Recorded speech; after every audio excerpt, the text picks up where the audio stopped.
सोनाली बेंद्रे का कहना है कि बॉलीवुड में एक आउटसाइडर होने से उन्हें मदद मिली। जी हाँ, सोनाली बेंद्रे ने एक नए इंटरव्यू में इंडस्ट्री में एक आउटसाइडर होने की अपनी स्थिति का खुलासा किया।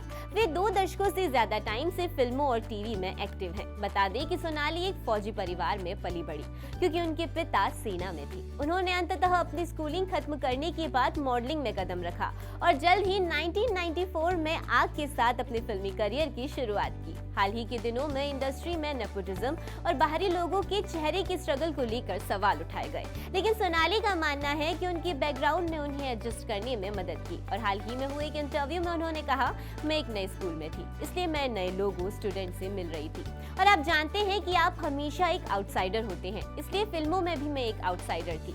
तो मुझे वास्तव में ऐसा कभी नहीं लगा, क्योंकि मुझे इसकी आदत हो गई थी।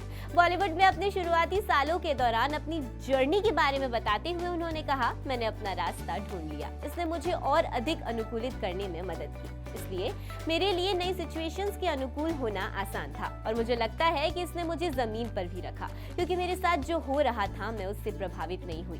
साथ ही आपको बता दें, सोनाली को पहली बार 1996 की फिल्म दिल जली से सफलता मिली। उन्होंने बॉक्स ऑफिस पर मेजर साहब, सरफरोश, हम साथ साथ है के साथ कन्नड़ और तेलुगु फिल्मों में भी काम किया। उन्होंने साल 2002 में अपनी शादी के बाद अभिनय से ब्रेक ले लिया और कुछ साल बाद रियलिटी शो में जज के रूप में नजर आई। और हाल ही में web series the broken news के साथ अभिनय में उन्होंने वापसी की है, जिसका प्रीमियर इस साल जून में ZEE5 पर हुआ है। खैर, इस खबर में तो बस इतना ही। आपको ये खबर कैसी लगी हमें कमेंट सेक्शन में जरूर बताइएगा।